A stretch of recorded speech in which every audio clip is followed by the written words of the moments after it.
Panginoon ay purihin, ngalan niya ay dakilain.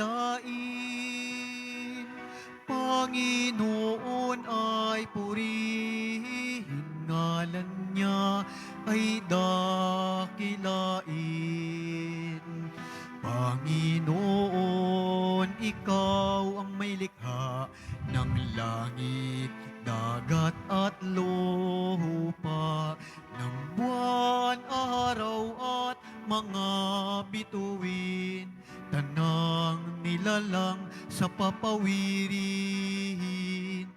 Panginoon ay purihin, ngalan niya ay dakilain.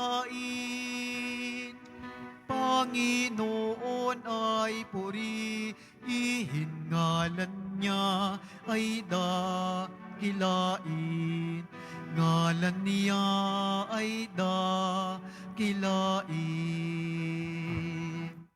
Sa ngalan ng Ama at ng Anak at ng Espiritu Santo, Amen. ang pagpapala ng ating Panginoong Hesukristo, ang pag-ibig ng Diyos Ama, at ang pakikipagkaisa ng Espiritu Santo, naway sumainyong lahat. At sumaiyo din. Mga kapatid kay Kristo at mga kadiboto, muli tayo ay tinipon ng ating Nuestro Padre, Jesus Nazareno, bilang kaanib ng angka ng Diyos. Tinipon niya tayong lahat sapagkat mahal niya tayo. Kaya dumulog po tayo sa ating maawaing Panginoon na nagpapatawad ng lubos. Inaamin ko Sa makapangyarihan Diyos at sa inyo mga kapatid, na luba akong nagkasala sa isip, sa salita, sa gawa, at sa aking pagkukulang. Kaya isinasamo ko sa mahal na Birheng Maria, sa lahat ng maanghel at mga banal, at sa inyo mga kapatid, na ako'y panalangin sa Panginoong ating Diyos. kaawaan tayo ng makapangyarihang Diyos. Patawarin tayo sa ating mga kasalanan at patnubayan tayo sa buhay na walang hanggan. Amen. Panginoon, kaawaan mo kami. Panginoon, kaawaan mo kami. Kristo, kaawaan mo kami. Kristo, kaawaan mo kami. Panginoon, kaawaan mo kami. Panginoon, kaawaan mo kami. Manalangin tayo. Ama naming makapangyarihan, ipagkaloob mong lagi naming ikaligayang, ikaw ay paglingkuran, sapagkat walang maliw at walang kahaulilip ang kasiyahan kapag sumasamba kami sa iyong kapangyarihang nagpapairal sa tanang sanlibutan. Sa pamamagitan ni Hesukristo, kasama ng Espiritu Santo, magpa sa walang hanggan. Amen. Magsiupo ang lahat.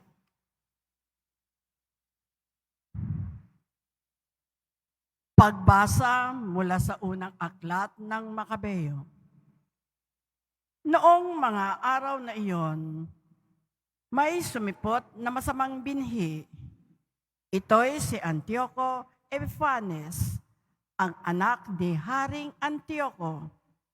Siya'y isa lamang bihag sa Roma bago nagmana ng kaharian. Nagsimula siyang maghari ng taong 137. Noong kapanahunan ni Antioco Epiphanes, may lumitaw na mga masasamang Hudyo na ayaw sumunod sa kautusan, bagkos ay naakit pa ang mga mamamayan na makipagkasundo sa mga hentil sa palibot nila. Makipagkasundo na tayo sa kanila. Wala naman tayong mahihita sa hindi pakikipagkasundo, kundi pawang kamalasan, wika nila. Ang ganitong panukala ay nagustuhan ng marami at ang ilan sa kanila ay agad nagpunta sa hari upang humingi ng pahintulot na sumunod sa mga tuntuning hentil. Pumayag naman ang hari. Nagtayo sila ng isang malaking palaruan sa Jerusalem, alinsunod sa kaugalian ng mga hentil, Gumawa sila ng paraan para mapawi ang bakas ng kanilang pagkatuli at pati ang banal na tipan ay kanilang kinaligtaan. Ano pat, nakiisa na sila sa lahat ng masasamang gawain ng mga hentil. Ang hari ay nagpalabas ng isang kautusan para sa buong kaharian. Iniutos niyang maging isa ang tuntunin sa bansa, kaya't ipinagbawal niya ang dating kautusan at ang relihiyon. Lahat ng hentil ay sumang-ayon at marami ring Israelita ang sumunod. Naghandog din sila sa mga Diyos-Diyosan at nilabag ang araw ng pamamahinga. Noong taong 145, ikalabinlima ng buwan ng Kislev, si Haring Antioco ay nagpatayo ng kalapastanganang walang kapantay sa altar ng pinagsusunugan ng mga hain. Nagpatayo rin siya ng mga dambanang pagano sa lahat ng lungsod sa palibot ng Judea. Kahit sa mga harap ng bahay at mga lansangan, pinagsusunog ng kamanyang ang mga tao. Lahat ng makitang mga balumbon ng kautusan ng Diyos ay sinira at sinunog. At ang sinumang nahuling nagtataglay ng balumbon ng tipan o sumunod sa kautusan ay ipinapatay. Sa kabila ng lahat ng ito, marami pa ring mga Israelita ang nananatiling tapat at hindi kumain ng anumang pagkaing marumi. Matamis pa sa kanila ang mamatay kaysa maging marumi dahil sa pagkain ng mga hindi ipinahihintulot ng kautusan at kaysa sumuway sa banal na tipan. Marami nga ang namatay sa kanila. Katakot-takot na hirap ang dinanas ng buong Israel. Ang salita ng Diyos. Salamat sa Diyos. Poon, ako'y lingapin mo. Ang utos mo'y susundin ko. Poon, ako'y lingapin mo. Ang utos mo'y susundin ko. Nag-aapoy ang galit ko sa tuwi kong mamamalas, yaong mga masasamang lumalabag sa iyong batas. Poon, ako'y lingapin mo. Ang utos mo'y susundin ko. Silang mga masasama, kahit ako ay gapusin, ang bigay mong mga utos ay di ko rin lilimutin. Poon, ako'y lingapin mo. Ang utos mo'y susundin ko. Sa sinumang naghahangad na ako ay alipinin, iligtas mo ang lingkod mo't ang utos mo ang susundin. Poon, ako'y lingapin mo.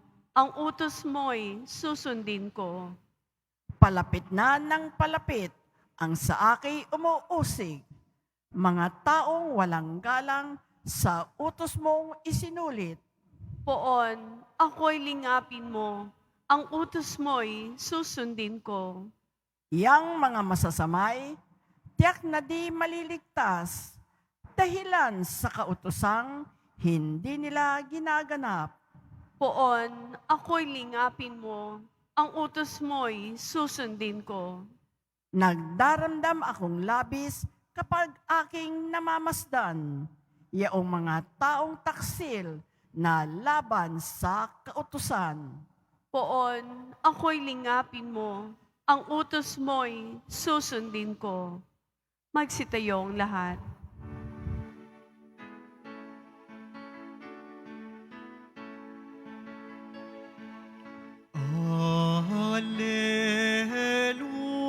Hallelujah, Hallelujah, Hallelujah, Hallelujah,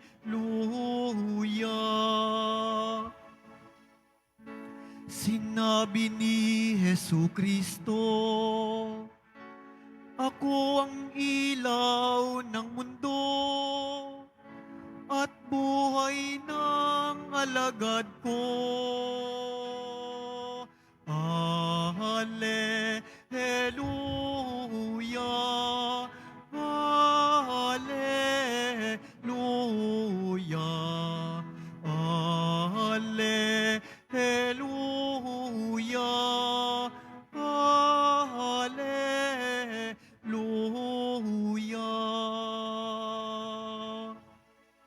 Sumainyo ang Panginoon. At sumaiyo din. Ang mabuting balita ng Panginoon ayon kay San Lucas. Papuri sa iyo, Panginoon. Malapit na si Jesus sa Jericho at dooy may isang lalaking bulag na nakaupo sa tabi ng daan at nagpapalimos. Nang marinig nitong nagdaraan ang maraming tao, itinanong niya kung ano ang nangyayari. Nagdaraan sa Jesus na taga Nazaret. Sabi nila, at siya'y sumigaw, Jesus, anak ni David, mahabag po kayo sa akin. Sinaway siya ng mga nasa unahan, ngunit lalo pa niyang nilakasan ang sigaw. Anak ni David, mahabag po kayo sa akin. Kaya tumigil si Jesus at iniutos na dalhin sa kanya ang bulag. Inilapit nga ito at tinanong ni Jesus, ano ang ibig mong gawin ko sa iyo? Panginoon, ibig ko sana'y manumbalik ang aking paningin. Sagot niya. At sinabi ni Jesus, mangyayari ang ibig mo. Pinagaling ka dahil sa iyong pananalig. Noon din, nakakita siya at sumunod kay Jesus at nagpasalamat sa Diyos. Nang makita ito ng mga tao, silang lahat ay nagpuri sa Diyos. Ang mabuting balita ng Panginoon. Pinupuri ka namin, Panginoong Hesu Kristo. Magsipon lahat. Magandang gabi po sa inyong lahat, mga kapatid kay Kristo. Sa lahat po ng ating mga taga-subaybay sa iba't ibang online platforms at sa lahat ng ating mga kadiboto sa iba't ibang panig ng Pilipinas at maging sa buong mundo kung saan tayo ay naaabot ngayon ng ating live streaming. Mapayapang gabi din po sa inyong lahat. Purihin at dakilain natin ang ating Panginoon, ang mahal na poong Jesus Nazareno. Palakpakan po natin ang ating Diyos na buhay. Mga kapatid kay Kristo at mga kadiboto, malugod po namin kayong tinatanggap sa Basilica Minor at Pambansang Dambana ni Jesus Nazareno. Napakahalaga po ng mga mata sa ating buhay. Sa pamamagitan ng mata ay nakikita natin ang kagandahan ng mundo. Ang liwanag ay ating nasisilayan. Ang mga kulay ay ating natititigan. Subalit nakalulungkot isipin, nakalimitan ay hindi natin nagagamit ng tama ang ating mga mata. Magbigay po ako ng halimbawa.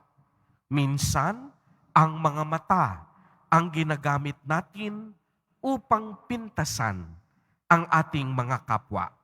Kapag may kakulangan silang pisikal, ay agad natin itong nakikita at sila ay ating pinagtatawanan.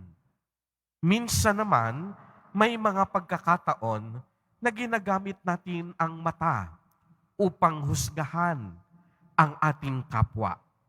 May mga pagkakataon din na bagamat kumpleto ang ating mga mata, tayo naman ay nagbubulag-bulagan sa pangangailangan ng ating mga kapwa. Tampok sa ating ebanghelyo sa araw na ito ang pagpapagaling ni Jesus Nazareno sa isang bulag. Bagamat hindi pinangalanan ni San Lucas, Ayon naman kay San Marcos, ang bulag na lalaking ito ay walang iba kung hindi si Bartimeo. Si Bartimeo, isang bulag at naglilimos, pinatahimik ng mga tao. Para sa kanila, wala siyang puwang upang pakinggan ni Jesus. Hindi siya karapat-dapat pagkat siya ay mahina, pabigat sa lipunan at walang pwedeng maitulong o magawa. Subalit, hindi naging hadlang ang pagpapatahimik ng mga tao sa kanya. Ano ang kanyang ginawa? Mas lalo siyang sumigaw ng malakas, Jesus, anak ni David, mahabag po kayo sa akin. At ang kanyang makapangyarihang tinig ang nakapukaw ng atensyon kay Jesus Nazareno. Kaya't noong siya ay tanungin, sinabi niyang ibig niyang makakita. Kaya naman agad-agad ipinagkaloob ni Jesus Nazareno ang kanyang kahilingan. Napakaliwanag na sinabi sa Ebanghelyo na pagkatapos makakita ni Bartimeo, sumunod siya sa ating Panginoon. Ibig sabihin, pagkatapos niyang pagalingin, ay hindi siya nagdalawang isip na sumunod kay Jesus. Kinilala ni Bartimeo ang kabutihan at kagandahang loob ng Diyos sa kaniyang buhay. Ang biyaya ng liwanag, ang biyaya ng pagpapagaling, ang biyaya ng paghilom. Ito ang nagtulak at nagbigay sa kanya ng daan upang sumunod kay Jesus Nazareno. Mga kapatid kay Kristo at mga kadiboto, tayo pong lahat ay pinapaalalahanan ng ating Ebanghelyo na tayo rin sumunod kay Jesus Nazareno. Sa tuwing tayo ay pinagagaling, sa tuwing tayo ay pinakikinggan ng Diyos sa ating mga panalangin, dapat hindi doon natatapos ang lahat. Nararapat sumunod tayo sa kalooban ni Jesus Nazareno. Kaya nga po, hinahamon din tayo ng ating Ebanghelyo sa araw na ito na kagaya ng isang bulag na pinagaling ni Jesus Nazareno. Tunay na masasabi natin na mahirap mabuhay na walang mata. Ngunit mas mahirap mabuhay kung ikaw ay nagbubulag-bulagan. Huwag tayong magbulag-bulagan kung nadadala na tayo ng ating mga emosyon. Kung alam natin na ang ating kapwa ay may kapintasan at punong-puno ng kahinaan, kagaya ni Bartimeo, tulungan sana natin sila. At huwag natin silang pagtatawanan at huhusgahan dahil hindi panghuhusga ang kanilang kailangan kung hindi ang ating malalim na pangunawa. Hindi natin alam ang kanilang mga pinagdadaanan. Baka mas mabigat pa ang dinadala nilang mga problema kaysa sa mga problema na mayroon tayo. Amen. Purihin at dakilain natin ang ating Panginoon, ang mahal na poong Jesus Nazareno. Magsitayo po ang lahat.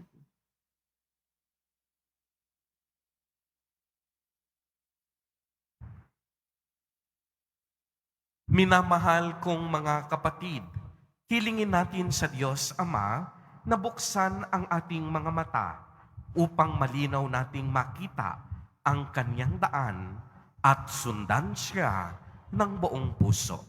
Sa bawat panalangin at kahilingan, ang atin pong itutugon, Panginoon, sinagan mo kami ng iyong liwanag. Panginoon, sinagan mo kami ng iyong liwanag. Ang mga pinuno ng simbahan, sa pamamagitan ng kanilang huwarang pamumuhay, naway maipakita sa atin ang daan patungo sa kaharian ng Diyos Amang nasa langit. Manalangin tayo. Panginoon, sinagan mo kami ng iyong liwanag. Sa pamamagitan ng ating paggawa ng kabutihan, naway palagi nating bigyang pansin ang mga hinahatulan, tinanggihan, at hindi minamahal sa ating lipunan. Manalangin tayo. Panginoon, sinagan mo kami ng iyong liwanag. Katulad ng bulag ng Jericho, tayo naway magkaroon ng matatag na pananalig sa nakapagpapagaling na presensya ni Jesus at sundan siya sa daan ng buhay. Manalangin tayo. Panginoon, sinagan mo kami ng iyong liwanag. Ang mga may sakit at mga nagdurusa sa kalabuan ng paningin o pagiging bulag, naway makatagpo ng kagalingan at kasiyahan. Manalangin tayo. Panginoon, sinagan mo kami ng iyong liwanag. Ang mga yumao, naway tumanggap ng walang hanggang kapayapaan at liwanag sa kaluwalhatian ng kaharian ng Diyos. Manalangin tayo. Panginoon, sinagan mo kami ng iyong liwanag. Ama naming nasa langit, punuin mo kami ng iyong pagmamahal at pawiin mo ang kadiliman sa aming buhay upang mabuhay kami sa liwanag ni Kristo, ang iyong anak na nabubuhay at naghahari kasama mo ngayon at magpa sa walang hanggan. Amen. Magsiupo ang lahat.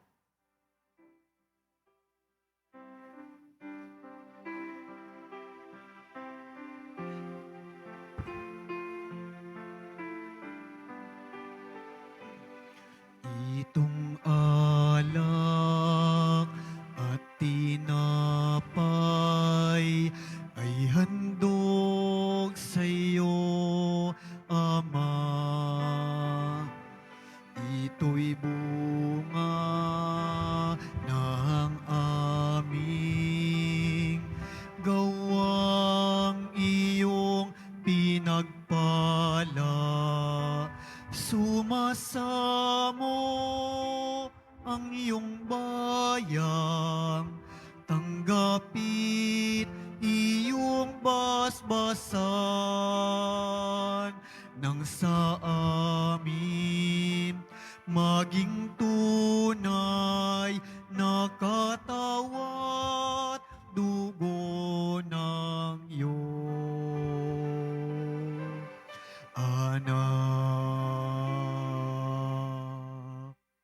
Magsitayon lahat. Manalangin kayo mga kapatid upang ang paghahain natin ay kalugdan ng Diyos amang makapangyarihan. Tanggapin nawa ng Panginoon ito paghahain sa iyong mga kamay, sa kapurihan niya at karangalan, sa ating kapakinabangan at sa buong sambayanan niyang banal. Ama naming lumikha, ipagkaloob mo ang iyong masintahing pagtingin sa aming mga alay upang ang kagandahang loob mo ay aming makamtan at ang bunga ng walang hanggang pag-iral ay aming mapakinabangan sa pamamagitan ni Jesucristo kasama ng Espiritu Santo magpa sa walang hanggan. Amen. Sumainyo ang Panginoon. At sumaiyo rin. Itaas sa Diyos ang inyong puso at diwa. Tinaasa namin sa Panginoon. Pasalamatan natin ang Panginoong ating Diyos. Marapat na siya ay pasalamatan. Ama naming makapangyarihan, tunay ngang marapat na ikaw ay aming pasalamatan. Pinagbibigyan mong ito'y aming maihayag, kahit na ito'y walang anumang maidaragdag, sa kadakilaang sa iyo ay likas. Sa pagpupuri namin ang nakikinabang, ay kami ring iyong pinakikiharapan sa pamamagitan ng iyong anak na minamahal. Kaya kaisa ng mga anghel na nagsisiawit ng papuri sa iyo, nang walang humpay sa kalangitan, kami nagbubunyi sa iyong kadakilaan. Santo, Santo, Santong Panginoon Diyos ng mga hukbo, napupuno ang langit at lupa ng kadakilaan mo, o sana sa kaitaasan. Pinagpalang na paririto sa ngalan ng Panginoon, o sana sa kaitaasan. Magsilud po ang lahat. Ama naming banal, ikaw ang bukal ng tanang kabanalan. Kaya't sa pamamagitan ng iyong Espiritu, ay gawin mo pong banal ang mga kaloob na ito upang para sa amin ay maging katawan at dugo ng aming Panginoong Hesukristo. Bago niya pinagtiis ang kusang loob na maging handog, hinawakan niya ang tinapay, pinasalamatan kaniya, pinagati-hati niya iyon, iniabot sa kaniyang mga alagad at sinabi, "Tanggapin ninyong lahat ito at kanin. Ito ang aking katawan na ihahandog para sa inyo."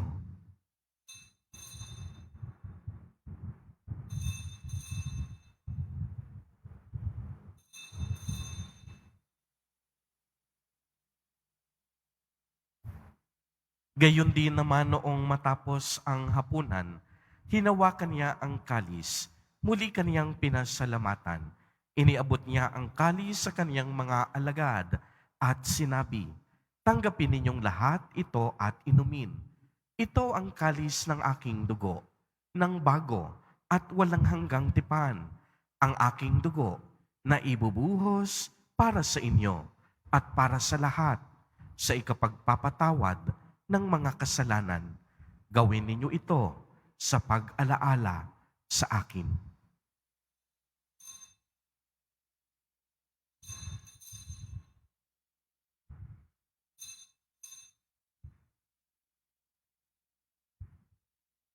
Magsitayo po ang lahat.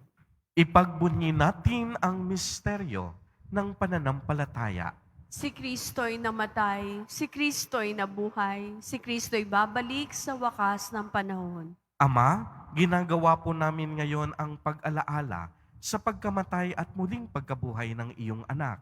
Kaya't iniaalay namin sa iyo ang tinapay na nagbibigay buhay at ang kalis na nagkakaloob ng kaligtasan.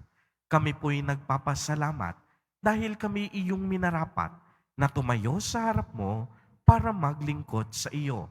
Isinasamo namin na kaming magsasalo-salo sa katawan at dugo ni Kristo ay mabuklod sa pagkakaisa sa pamamagitan ng Espiritu Santo. Ama, lingapin mo po ang iyong simbahang laganap sa buong daigdig. Puspusin mo kami sa pag-ibig kay isa ni Francisco na aming Santo Papa at ni Jose na aming Obispo at ng Tanang Kaparian. Alalahanin mo rin ang mga kapatid naming nahimlay nang may pag-asang sila'y muling mabubuhay. Gayon din ang lahat ng mga pumanaw. Kaawaan mo po sila at patuloyin sa iyong kaliwanagan. Kaawaan mo at pagindapatin kaming lahat na makasalo sa iyong buhay na walang wakas, kaisa ng mahal na Birheng Maria na Ina ng Diyos, ng kabiyak ng puso niyang si San Jose, kaisa ng mga apostol, ni San Juan Bautista, San Lorenzo Ruiz de Manila, at San Pedro Calungsod, at ng lahat ng mga banal na namuhay dito sa daigdig ng kalugod-lugod sa iyo. Maipagdiwang nawa namin ang pagpupuri sa ikararangal mo sa pamamagitan ng iyong anak na aming Panginoong Hesukristo. Sa pamamagitan ni Kristo, kasama niya at sa Kanya, ang lahat ng parangal at papuri ay sa iyo, Diyos amang makapangyarihan, kasama ng Espiritu Santo, magpa sa walang hanggan. Amen. Sa tagubilin ng mga nakagagaling na utos at turo ni Jesus na Panginoon natin at Diyos, ipahayag po natin ng lakas loob. Ama namin, sumasalangit ka. Sambahin ang ngalan mo. Mapasa amin ang kaharian mo. Sundin ang loob mo dito sa lupa para nang sa langit. Bigyan mo kami ngayon ng aming kakanin sa araw-araw at patawarin mo kami sa aming mga sala para nang pagpapatawad namin sa nagkakasala sa amin. At huwag mo kaming ipahintulot sa tukso at iadya mo kami sa lahat ng masama. Hinihiling namin na kami iadya sa lahat ng masama, pagkalooban ng kapayapaan araw-araw, iligtas sa kasalanan, at ilayo sa lahat ng kapahamakan, samantalang aming pinananabikan ang dakilang araw ng pagpapahayag ng tagapagligtas naming si Hesu Kristo. Sapagkat iyo ang kaharian, ang kapangyarihan at ang kapurihan, magpakailanman. Amen. Panginoong Hesu Kristo, sinabi mo sa iyong mga apostol, kapayapaan ang iniiwan ko sa inyo. Ang aking kapayapaan ang ibinibigay ko sa inyo. Tunghayan mo ang aming pananampalataya at wag ang napakarami at paulit-ulit naming pagkakasala. Pagkalooban mo po kami ng kapayapaan at pagkakaisa ayon sa iyong kalooban, kasama ng Espiritu Santo, magpa sa walang hanggan. Amen. Ang kapayapaan ng Panginoon ay laging sumainyo. At sumaiyo rin. Magbigayan po tayo ng kapayapaan sa isa't isa.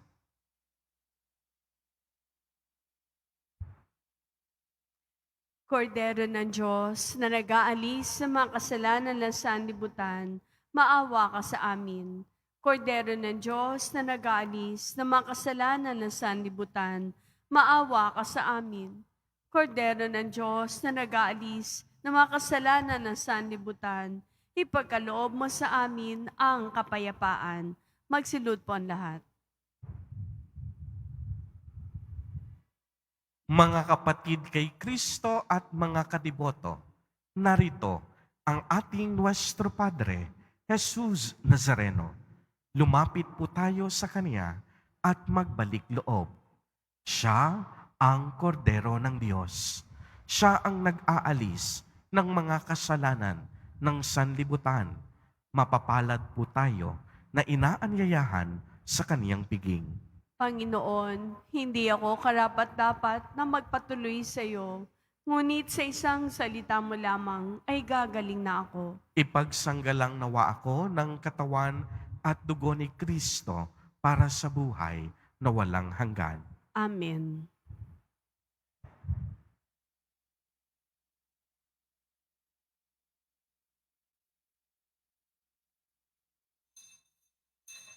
Para sa lahat ng tatanggap ng banal na komunyon, sasagot po tayo ng amen pagkasabi ng pari o ng lay minister ng katawan ni Kristo at isubo agad sa bibig bago mali sa harapan ng pari o lay minister. Sumunod po tayo. Maraming salamat po.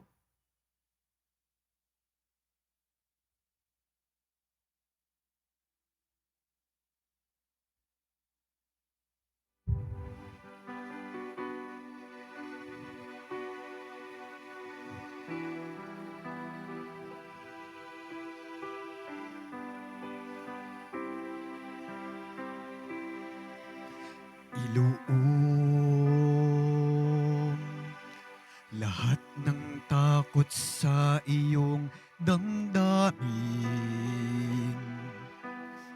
Ang pangalan niya lagi ang tawagin at siya'y nakikinig sa bawat hinaing. Magmasid at mamulat sa kaniyang kapangyarihan. Nababatid mo ba na siya'y naglalaan? Patuloy na naghahatid ng tunay na kalayaan. Manalig ka, tuyuin ang luha sa mga mata. Hindi siya panaginip, Hindi siya isang pangarap, siya'y buhay.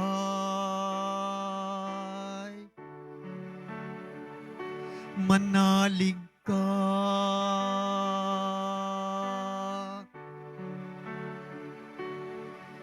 Ang ngayon,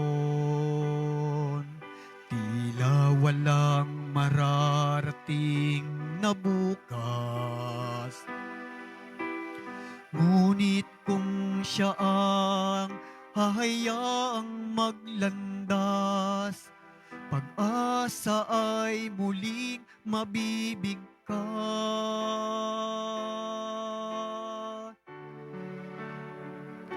Manalig ka,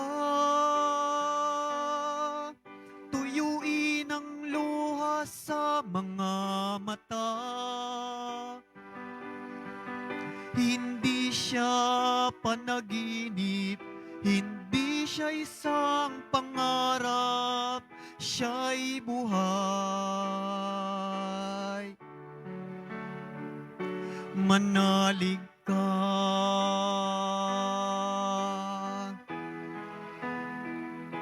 Manalig ka. Tuyuin ang luha sa mga mata. Hindi siya natutulog, hindi siya nakakalimot kay Jesus. Manalig ka.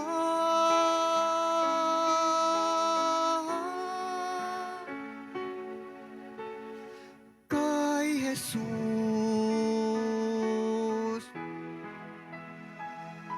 Manalig ka.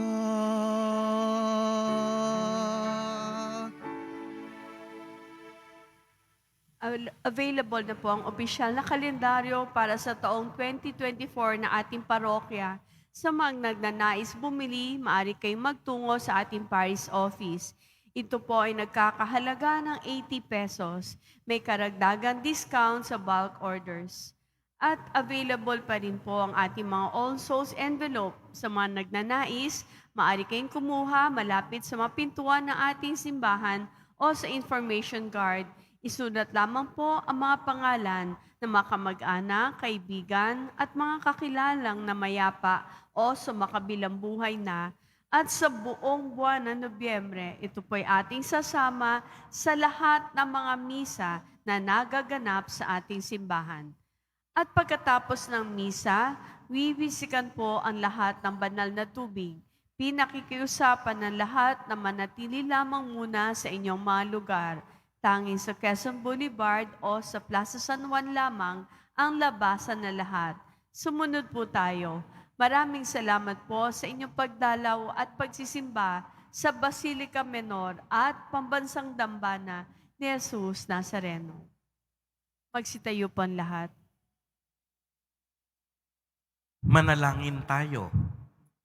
Ama naming mapagmahal, sa pinagsaluhan naming banal na pakikinabang, ang aminawang pag-ibig ay lalong madagdagan ng ginawa namin sa pag-alaala sa anak mong mahal na nag-utos ipagdiwang ang huling hapunan sa pamamagitan ni Jesucristo kasama ng Espiritu Santo magpa sa walang hanggan. Amen. Panalangin para sa mga kaluluwa. Mga kapatid, atin pong ipagdasal ang ating mga minamahal na yumao at ang lahat ng mga kaluluwa sa purgatorio. Panginoon naming Diyos, Ama namin, Ikaw po ang dahilan ng aming pagsilang. Sa iyo galing ang aming hiram na buhay. Buong kababaang loob po kaming nananalangin at kami nagmamakaawang kalugdan mo po ang mga kaluluwa ng mga pumanaw na sa mundong ito. Sila naway magkamit ng buhay sa iyong piling.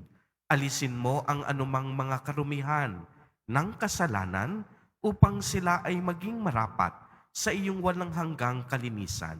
Iahon mo sila mula sa purgatorio at bigyan ng puwang sa iyong kaharian sa langit. Kapayapaan kailanman ang igawad ng may kapal sa mga yumaong nagsipanaw. Sila naway silayan ng iyong ilaw na walang hanggan. Amen. Mapanatag nawa sila sa kapayapaan. Amen.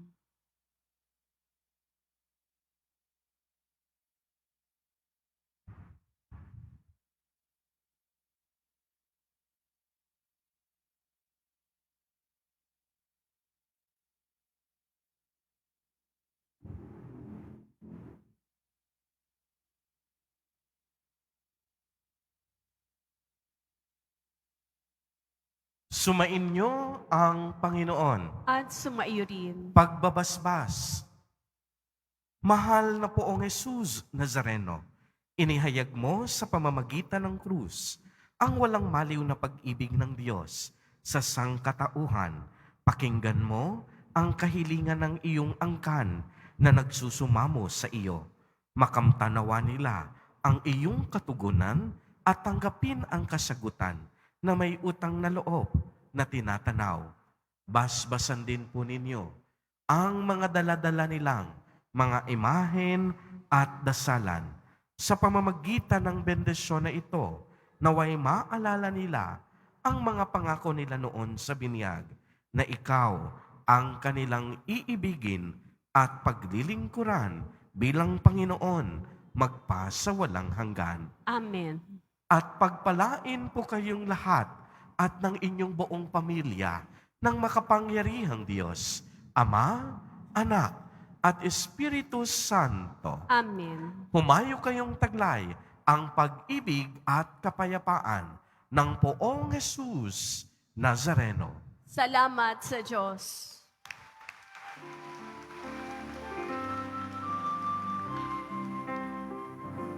Nuestro Padre Jesus Nazareno, sinasamba ka namin. Pinipinto ka namin. Aral mo ang aming buhay at kaligtasan. Nuestro Padre Jesus Nazareno, iligtas mo kami sa kasalanan. Ang krus mong kinamatayan ay sagisag ng aming kaligtasan. Nuestro Padre Jesus Nazareno, dinarangal ka namin. Nuestro Padre Jesus Nazareno, nilulwalhati ka namin. Nuestro Padre Jesus Nazareno, dinarangal ka namin. Nuestro Padre Jesus Nazareno, nilulwalhati ka namin.